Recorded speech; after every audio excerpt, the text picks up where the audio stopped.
This was built in 1947 by Archie Started out just as the little small Archies, and then just little piece by piece, it's just slowly grown. You couldn't come on the island unless you were military. After that, they started allowing, but Archie's building was the second building on the island, that little wood building, and it was only to store beer. So when the boys at 4 in the afternoon, they get done with washing the ship and doing all that stuff, and they'd swim over here, come in here, drink beers till they fell down, swim back to the ship, get up in the morning and do their, you know. There you go. And that's what the main bar was all for. It was the whole reason they built it. Patty was one of the first people I met when I moved on this island, and she's got a heart of gold. She does a lot for this community. She leased the kitchen from Archie Summerlin, and the rest, they say, is history, so to speak.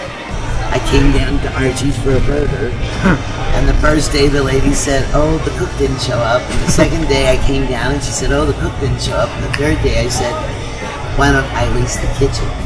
So that was in 1990. I leased the kitchen, and I worked the kitchen for 4 years. And the people that owned it, Archie's family, his daughter, put it up for sale.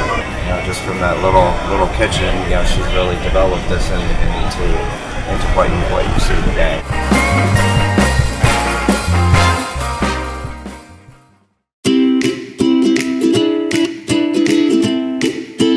But we have like 3 charitable events a year that bring in a lot of people. We call it our Hog Wild, and we'll have 3,000 to 7,000 motorcycles come, and it's all for charity.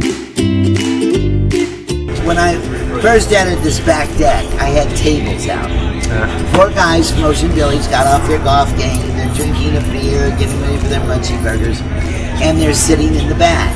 There's about 5 other tables, and all of a sudden, one of my waitresses comes to me. I'm a cook in the kitchen then, and she says, "Miss Patty, somebody has been shot with an arrow in his leg."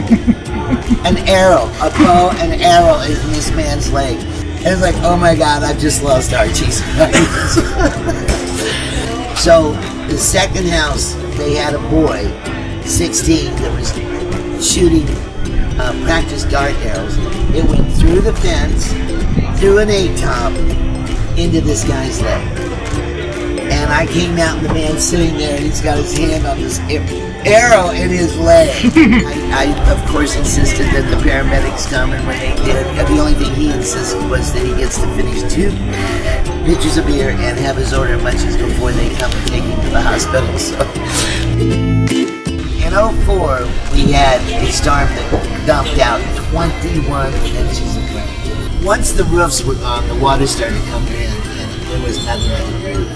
So I slept on the pool table. Everybody said I slept under it, but it was too wet. So I slept on the pool table. After it was over and everybody came out and could see the devastation, the first thing I had to do was figure out what to do with all that beer, wine, and food. So that's it. We started the grills and we started cooking. And we cooked everything we had for 4 days. Gave out all the beer, gave all the wine away, gave everything in here away. Southern Eagle has been absolutely a wonderful. Peter, of course, is a wonderful, wonderful man. He's really been good to the community, and the family thinks of the community. I feel that family relation, kind of.